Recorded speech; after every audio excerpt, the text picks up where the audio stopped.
Sa balita ko, nandito raw yung mga nasa restaurant. Kung di nyo alam, ako yung endorser ng Burger King. Para outnumbered sa Pratt, alam mo yun. Kailangan ko na-spot, Whopper! Whopper! Whopper! Bakit kayo? Totoo. Patapos na endorsement ko. So ano, bakit lang? Naka-record na yun. Sorry. Sana hindi sila nagsisi. Kasi totoo to. Ako lang yung endorser na hindi nakikilala ng cashier.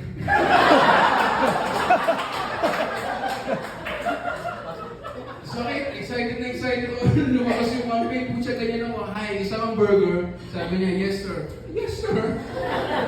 Diba, parang hindi mo ako nakakikilala, miss. Diba, parang hindi po sir eh. Kasi ako yun,